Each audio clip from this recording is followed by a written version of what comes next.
Nós queremos meditar na palavra de Deus, e eu quero pedir que você abra sua Bíblia no livro de Lucas, no capítulo 15. Lucas, capítulo 15, é o meu texto para a meditação desta noite.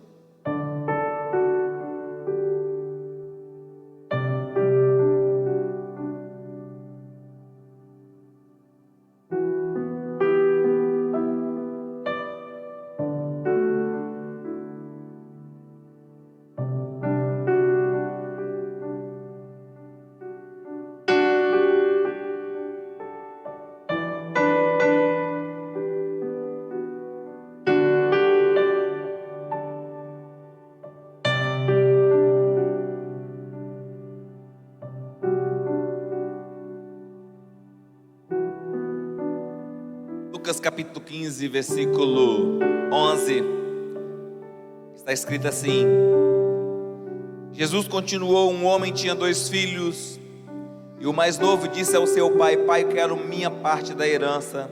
E assim ele repartiu a sua propriedade entre eles.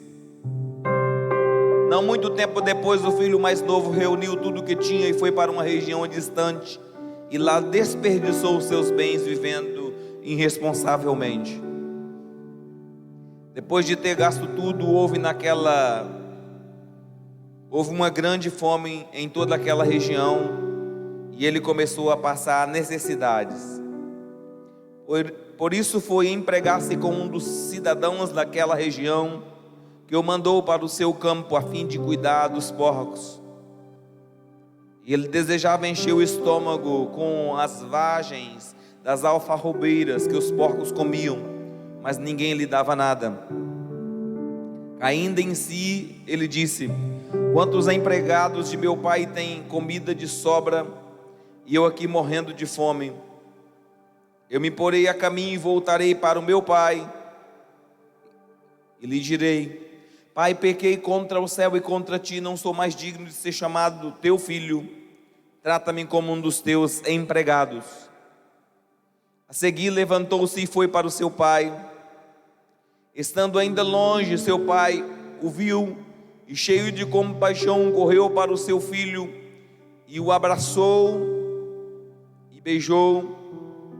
O filho disse: pai, pequei contra o céu e contra ti, não sou mais digno de ser chamado teu filho. Mas o pai disse aos seus servos: depressa, traga a melhor roupa e vistam nele. Coloque um anel em seu dedo e calçados em seus pés. Tragam um novilho gordo e matemo-no. Vamos fazer uma festa e alegrar-nos. Pois este meu filho estava morto e voltou à vida, estava perdido e foi achado.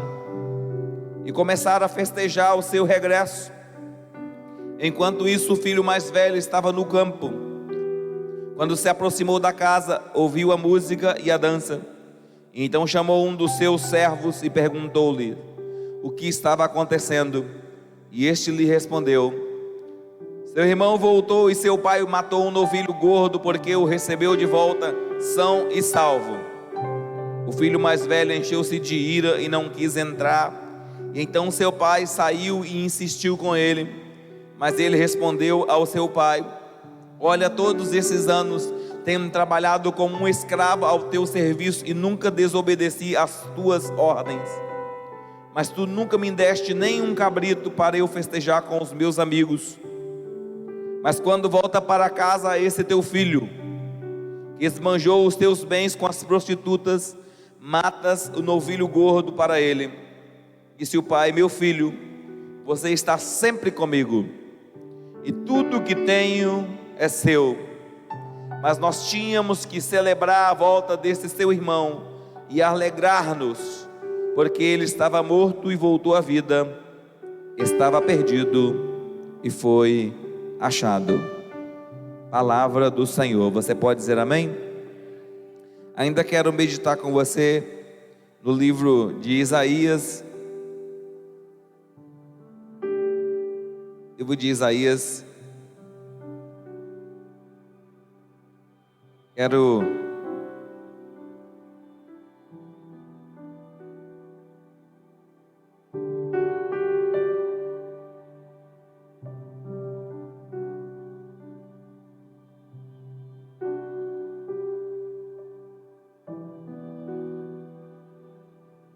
Louvado seja o nome de Jesus.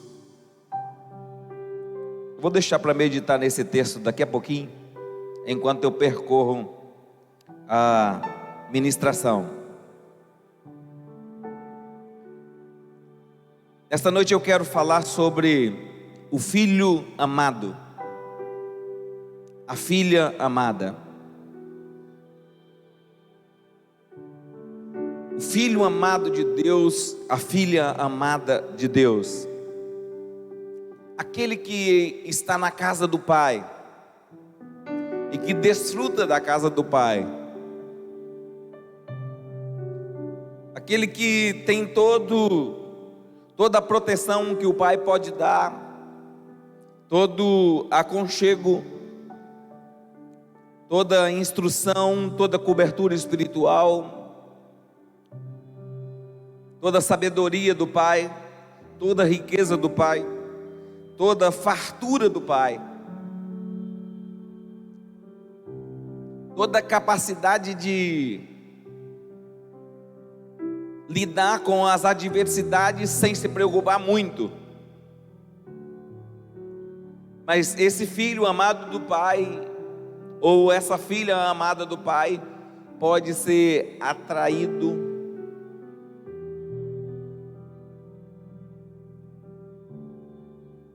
por outras tentações e paixões.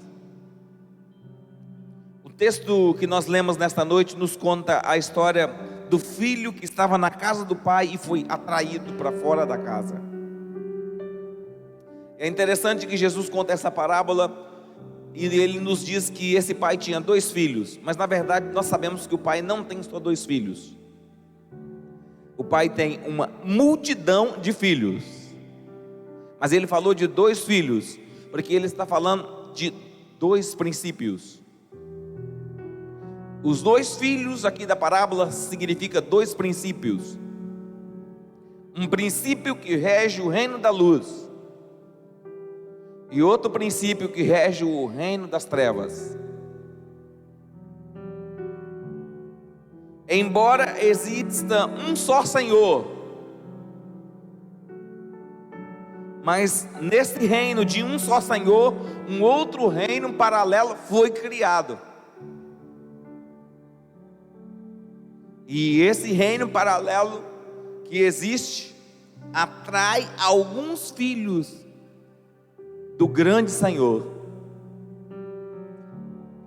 Isso está dentro do ser humano. É uma natureza mortal. Todos nós a temos. E essa batalha era uma batalha tão dura, tão difícil, que mesmo estando na luz, mesmo conhecendo verdades profundas da luz, ainda assim podemos ser atraídos, enfeitiçados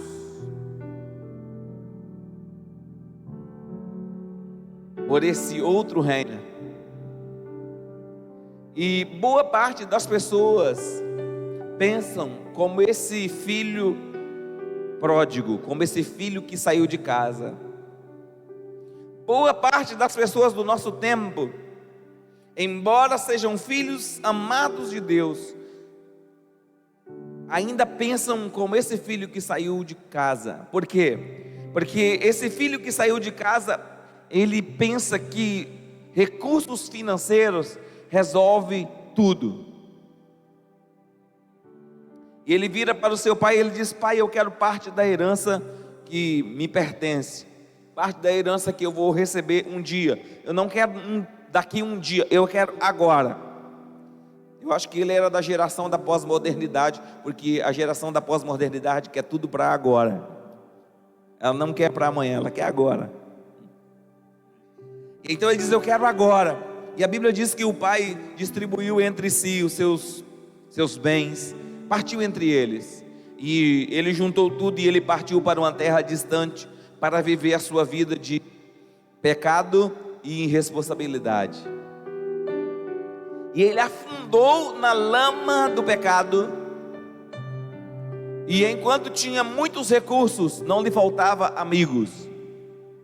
Só que esses amigos eram amigos entre aspas, porque não eram amigos dele, eram amigos dos recursos que ele tinha.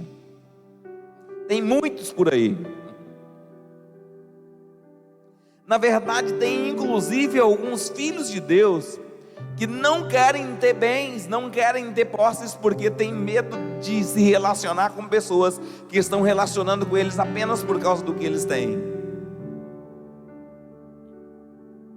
Mas eu quero te dar um conselho da parte de Deus: não abra mão dos bens que Deus te dá por causa de pessoas que não são fiéis ao relacionamento, ou que não conseguem se relacionar saudavelmente.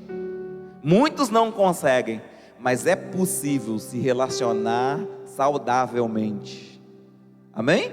É possível. Eles não sabem como, porque estão adoecidos por causa dos recursos.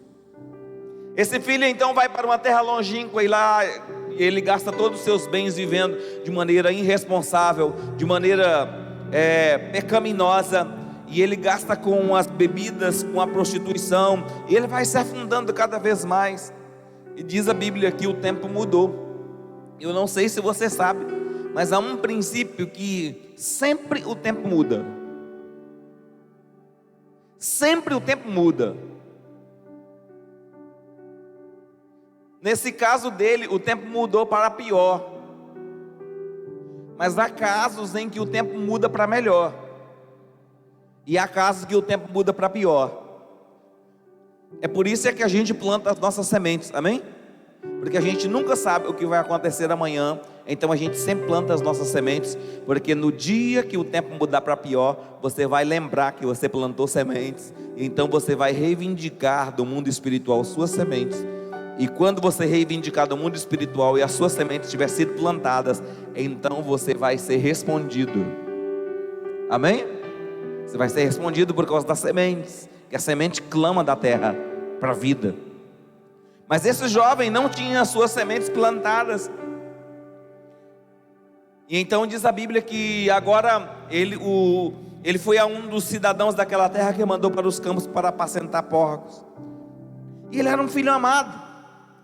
Mas ele agora foi para um dos cidadãos que não era um pai amado, não era um pai amoroso, era um criador de porcos.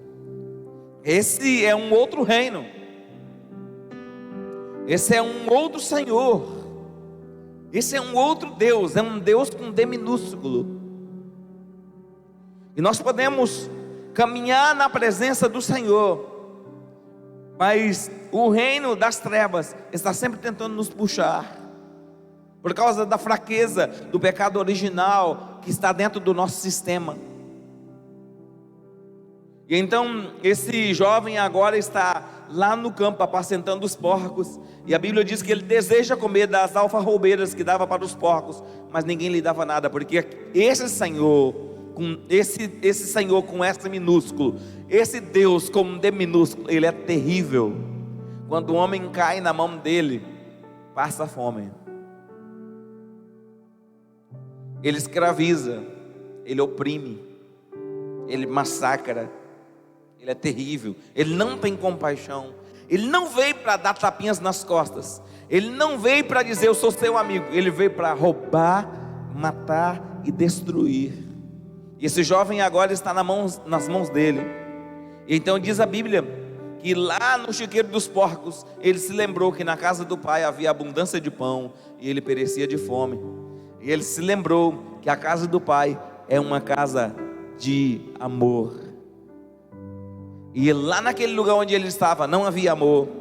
E então a Bíblia diz que ele, caindo em si, ele diz: quantos trabalhadores de meu pai têm abundância de pão, e eu aqui pereço de fome? Voltar-me-ei, direi ao meu pai: pai, eu pequei contra os céus e contra ti. Dois princípios. Todas as vezes que nós pecamos porque nós quebramos princípios. E quando você quebra princípios, você quebra a lei do reino. Ele diz: eu pequei contra os céus. Os céus é o reino de Deus, amém? Mas eu pequei também contra ti, o Senhor do reino. Existe um Deus e existe o reino de Deus.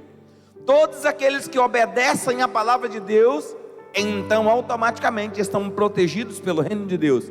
Todos aqueles que quebram a palavra de Deus, então automaticamente estão quebrando princípios espirituais, e esses princípios espirituais fazem com que eles fiquem escravos de um outro senhor.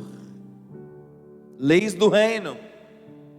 Esse filho, quando volta, ele diz: eu pequei contra os céus, as leis do reino, mas eu pequei também contra ti. E ele diz, quando ele volta para o seu pai, a Bíblia diz que o seu pai então o vê de longe, e o seu pai, movido de íntima compaixão, corre ao encontro dele. E quando ele chega perto do seu pai, ele diz: pai, eu pequei contra os céus e contra ti, eu não sou mais digno de ser chamado teu filho, trata-me como um dos teus empregados. Mas a Bíblia diz que o seu pai correu para ele, abraçou-o, beijou-o. Ele é amor, ele ama incondicionalmente seus filhos, independente do que a pessoa tem feito. Mas pastor, ele não se preocupa com o meu pecado? Se preocupa tanto, que ele enviou seu filho há 2000 anos atrás para morrer na cruz do Calvário por mim e por você. Ele se preocupa. Então a Bíblia diz que esse filho, então agora tenta justificar para o seu pai: pai, eu pequei contra o céu, eu pequei contra ti. Mas é interessante que quando você olha no texto, o pai não está interessado em aplicar um sermão nele. A maioria dos pais, ou a maioria das mães que estão aqui hoje, se o filho gastasse todo o seu dinheiro, todos os seus recursos, e voltasse para casa fedido, moribundo, sujo, a primeira coisa que você ia fazer com ele era dar um bom sermão nele. Seu sem vergonha, eu não falei com você que não era para você fazer. Você ia dar um bom sermão nele, era o mínimo que você ia fazer. Senta aqui agora que você vai ouvir umas verdades. Esse pai não dá sermão no filho, não dá sermão. É interessante, ele abraça, ele beija, ele tem compaixão, ele vê de longe, ele corre para ele. Agora o versículo seguinte é interessante. O filho disse: pai, pequei contra o céu perante ti, não sou mais digno de ser chamado seu filho. Mas o pai disse aos seus servos, a primeira palavra é depressa. Eu estava pensando nessa palavra. O pai não está preocupado com a sujeira do filho, ao ponto de não beijá-lo e de não abraçá-lo. O pai o abraça e o beija ainda sujo. O pai o recebe ainda sujo. O pai o ama ainda sujo e fedido os chiqueiros dos porcos. E o pai diz: depressa aos servos, depressa, traga-lhe a melhor roupa. Não era a pior, é a melhor roupa. Traga a melhor roupa, vistam nele, coloque um anel em seu dedo e um calçado nos seus pés. Eu estava meditando nesse texto, e eu gosto muito de assistir o mundo natural. Eu gosto de assistir o mundo natural porque a minha mente não fica sobrecarregada de informações destrutivas. E então eu estava assistindo o mundo natural e estava passando um documentário sobre o bisão americano. E estava mostrando a manada atravessando de um lado para o outro, para um outro pasto. Quando uma fêmea estava com o seu filhote, e ela foi atravessar um rio com correnteza. E aquele rio era um rio bem forte, mas o bisão é um boi americano, ele é muito forte, ele é muito troncudo, e ela atravessou com certa dificuldade, e eu fiquei pensando, o filhotinho não vai dar conta de atravessar essa correnteza. E então, na medida em que o filhotinho entrou na água, a correnteza o levou, e o câmera foi filmando, e a correnteza foi levando aquele filhotinho, e levou a ele por uma distância muito longa, e ele se perdeu da sua mãe, e ele foi parar em uma ilha deserta, e a sua mãe continuou berrando na beira do rio por 3 dias, 3 dias ela berrando e tentando encontrar o filhote. Quando já estava se passando os 3 dias, ela conseguiu avistar o filhote, mas quando ela avistou o filhote, que estava em uma ilha, ela estava do outro lado, apareceu um lobo, e o lobo correu e agarrou no pescoço do filhote, e o lobo estava estraçalhando o filhote, e ela chegou com toda a sua fúria. Eu imaginei, vai dar uma cabeçada no lobo, vai dar um coice no lobo, vai matar o lobo, vai arrebentar com o lobo. Ela não fez nada absolutamente disso. A única coisa que ela fez foi ficar entre o lobo e o seu filhote, e a primeira coisa que ela fez, colocou o seu filhote para mamar.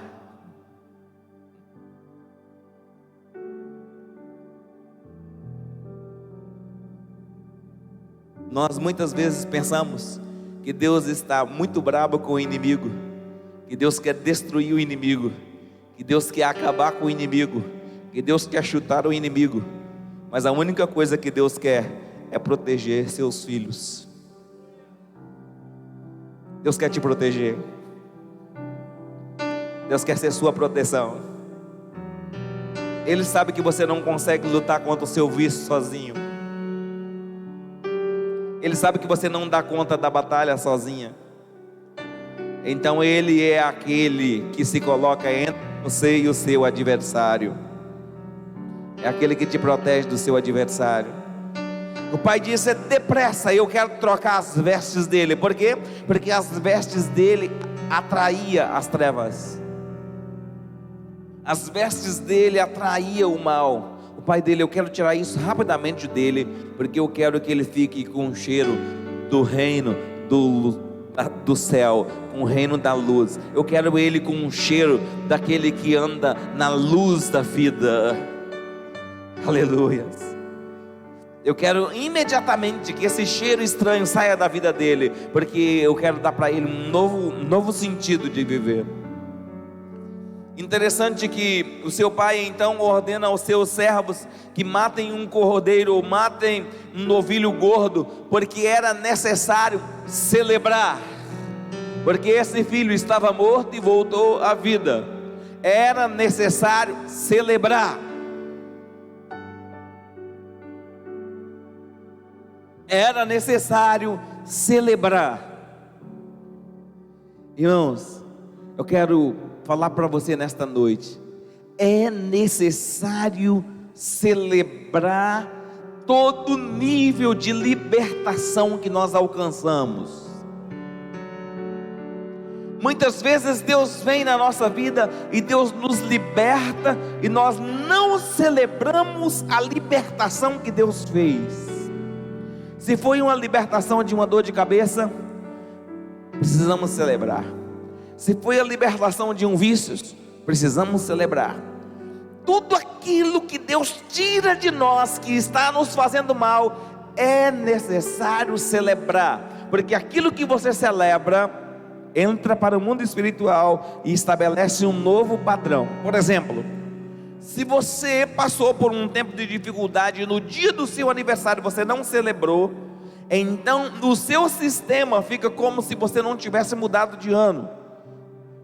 Mas quando chega o dia do seu aniversário e você celebra, então ali você marca e você diz: não, a partir de hoje é um novo tempo, é um novo começo. E nós precisamos celebrar. Por exemplo, nós temos que celebrar o dia que passou, e quando surgiu um novo dia, nós temos que celebrar um novo dia que chegou, e dar bom dia ao novo dia, e agradecer a Deus pelo novo dia, e celebrar a vida. Tudo que nós não celebramos sai de nós, vai embora.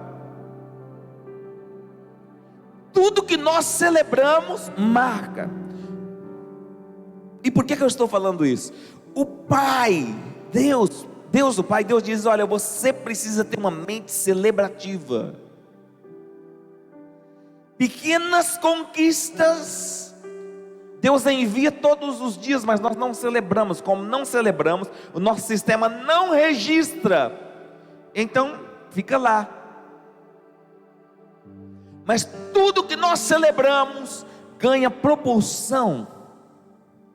E eu percebo que o Espírito Santo quer falar isso para você nesta noite, que muitos de vocês têm olhado muito para baixo, e estão sempre olhando para baixo, e estão sempre pensando no passado, e estão sempre lembrando das feridas passadas, mas não celebra as conquistas, não celebra os novos começos, e por isso a vida fica meio que amarrada. Mas é tempo de nós nos desamarrar do passado, porque Deus nos transportou do reino das trevas para o reino da luz, e o reino da luz é lugar de celebração. Celebração. O Pai diz: olha, vamos celebrar, vamos alegrar. É necessário celebrar, porque aquilo que você celebra entra como gratidão no mundo espiritual, e as portas se abrem.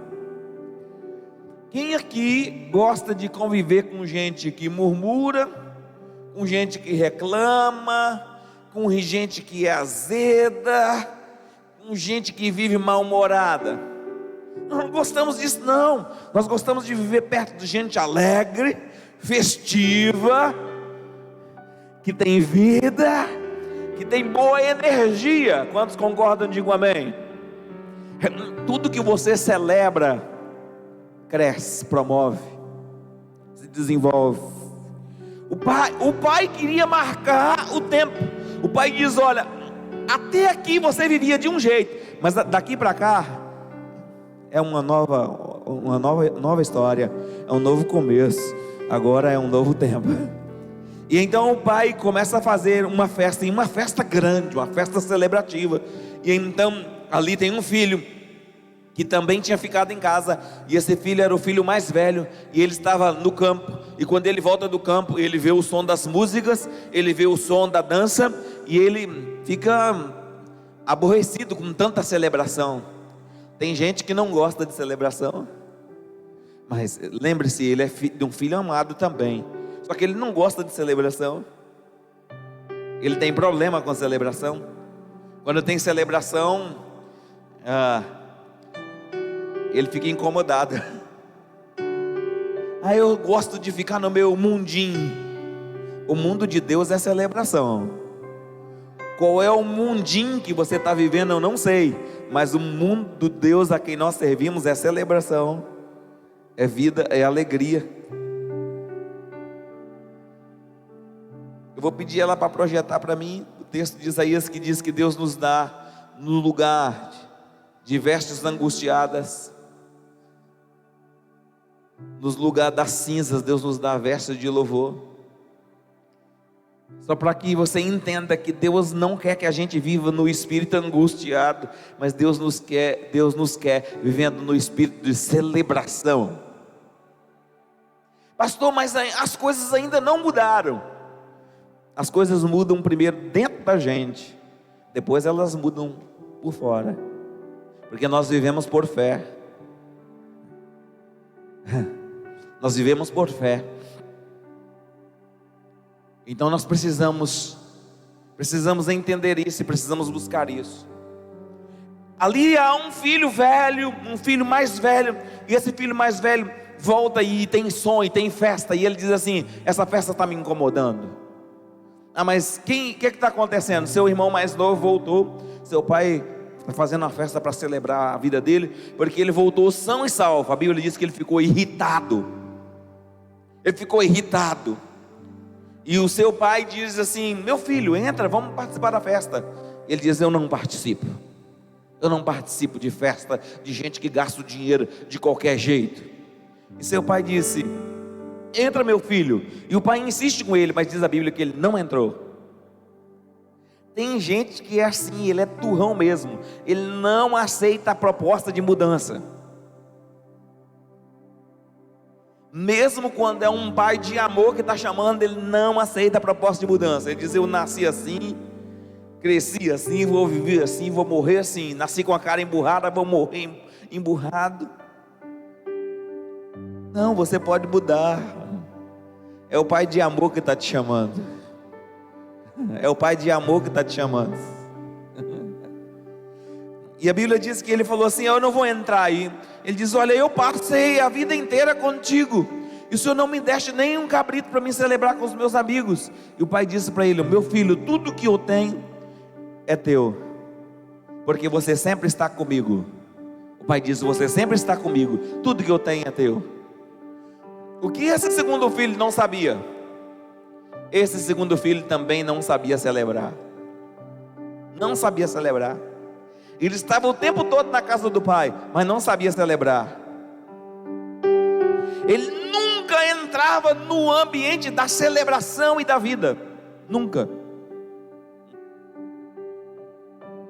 Trabalhava como um escravo. Ele diz: eu te servi todos esses anos como um escravo. E Deus disse: eu não estou muito interessado em gente com mentalidade de escravo. Deus disse: eu sou um pai de família, e eu quero filhos amados, celebrativos.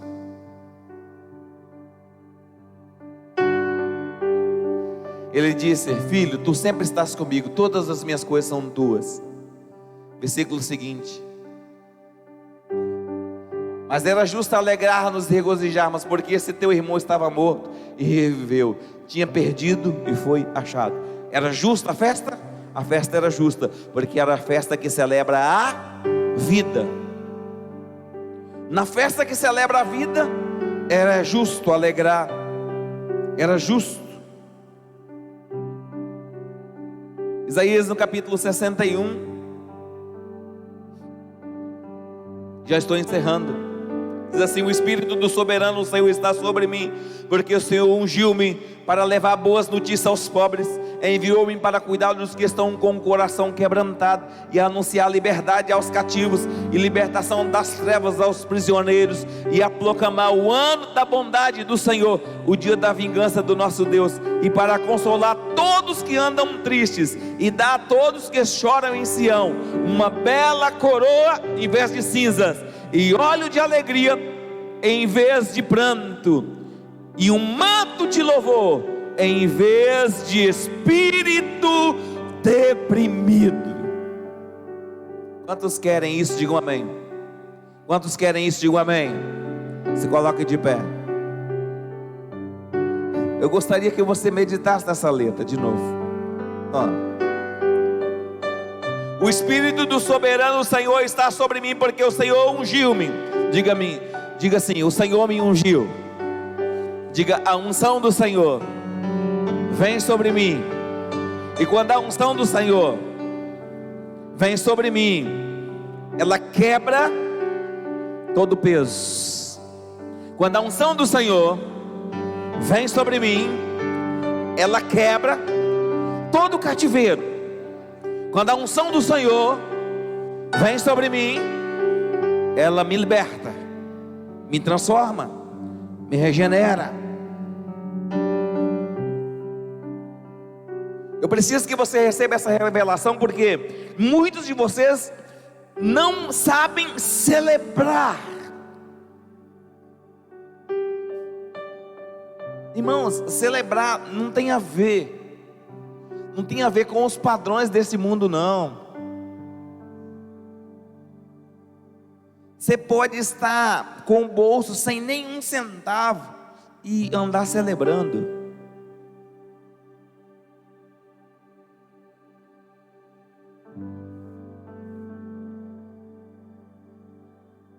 Andar celebrando. A parábola do filho pródigo está em 2 pontos. O primeiro filho estava desesperado pelo dinheiro. O segundo filho trabalhava como um escravo por causa do dinheiro. Todos os 2 filhos estavam errados. Todos os dois filhos estavam errados. E não é que Deus não tem dinheiro, porque na parábola do filho pródigo, Deus tem tanto dinheiro que Ele deixa o filho gastar o dinheiro à bancarrota, à falência. E quando volta ainda dá uma festa para ele, dá um anel, dá sandália, dá tudo. Deus não tem problema com isso. Dinheiro para Deus não é problema, amém? Dinheiro para Deus é apenas uma ferramenta para abençoar. E nós temos que olhar para o dinheiro apenas como uma ferramenta, não como um senhor. O dinheiro nunca pode nos controlar. O segundo filho vive como um escravo, porque ele não entende a mente do seu pai. E a mente de Deus é uma mente de generosidade. Ele está sempre dando. Ele está sempre semeando o tempo todo. E Ele é generoso, inclusive com os que pecam. Pastor, e aqueles filhos que não pecam? Esses são melhores, desde que não tenham uma mente de escravo. Porque aqueles que não pecam, mas vivem o tempo todo julgando aqueles que pecam, também têm uma mente de escravo. Pastor, já que eu não peco e eu cumpro os mandamentos, melhor. É melhor assim. Mas o que eu faço com aquele irmão que anda pecando o tempo todo? Por favor, derrame unção na vida dele. Está faltando unção nele. É unção que está faltando. Isaías 61 diz isso. Enviou-me para cuidar dos que estão com o coração quebrantado, e anunciar liberdade aos cativos, e libertação das trevas aos prisioneiros. Versículo 2. Para proclamar o ano da bondade do Senhor, o dia da vingança do nosso Deus, para consolar todos que andam tristes, e dar a todos que choram em Sião uma bela coroa em vez de cinzas, e óleo de alegria em vez de pranto, e um manto de louvor em vez de espírito deprimido. Deus não quer os seus filhos com espírito deprimido. Deus quer manto de louvor, celebração. Pastor, mas como é que eu posso celebrar se as coisas não estão bem? Você não celebra por causa das coisas, você celebra porque você sabe que o seu Pai é Deus.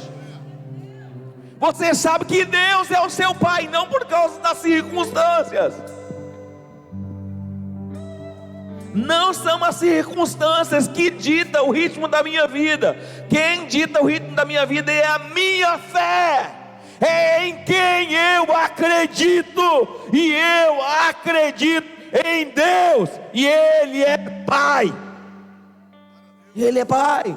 Então eu posso celebrar, mesmo quando tudo está ruim, eu posso celebrar, porque eu sei que o meu Pai cuida, inclusive dos empregados. Ele dá comida farta até para os empregados, quanto mais para os filhos.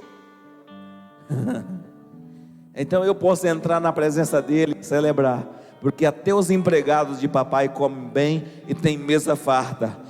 Para os filhos tem uma mesa rica e poderosa. Mas talvez essa construção ainda não está dentro de você, porque é uma identidade. Talvez a sua construção está fundamentada na falta, na escassez, e não na nobreza. Então você não sabe ser nobre, mesmo sem ter. Então quando vem princípios de honra, você não responde aos princípios. E os princípios de honra não tem a ver com o que você tem, mas tem a ver com o que você é.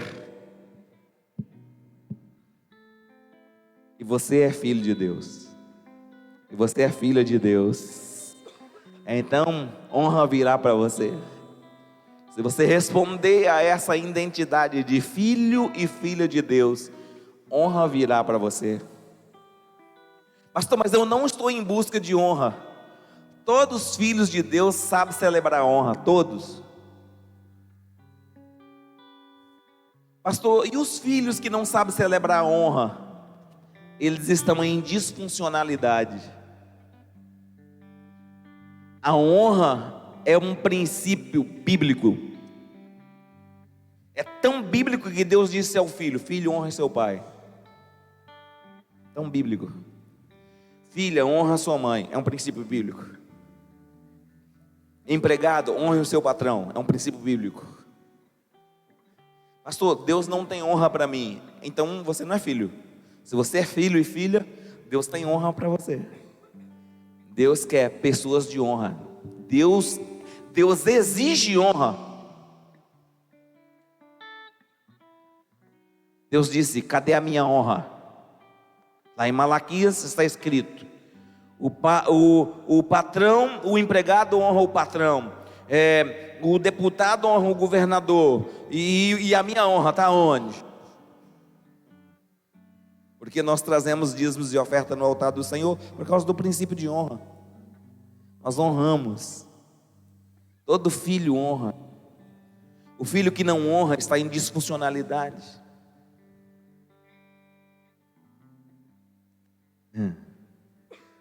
Mas eu percebo que Deus quer te honrar.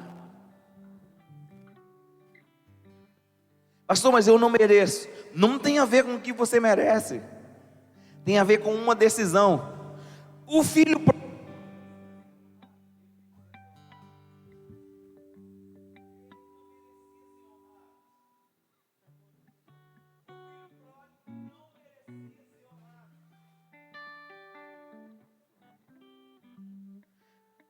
pródigo não merecia ser honrado. Quantos acham aqui que ele merecia ser honrado? Levante a mão. Ele merecia uma correção, sim ou não? Sim. Agora eu pergunto, ele recebeu uma correção? Por que ele recebeu honra?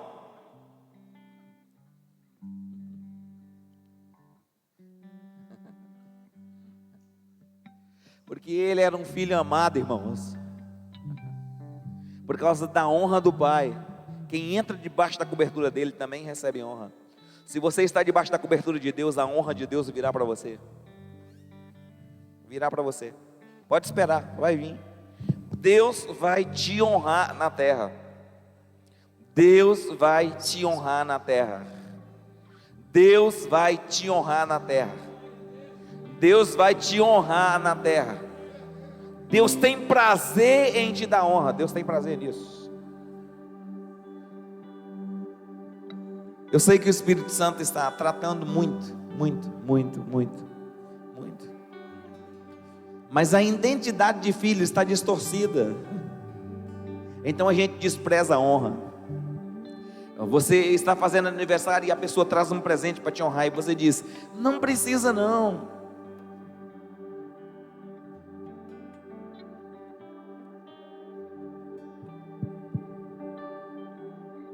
Ele veio te honrar. Recebe a honra. Agradece pela honra. Celebre a honra.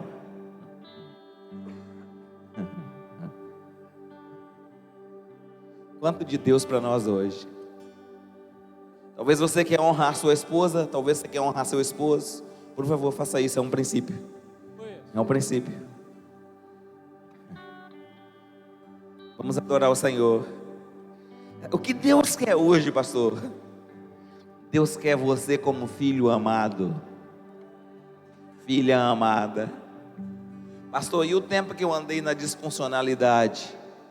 Recebe uma roupa nova, sapato novo e um anel de Deus hoje, para você andar debaixo da luz do Senhor, como filho amado e filha amada.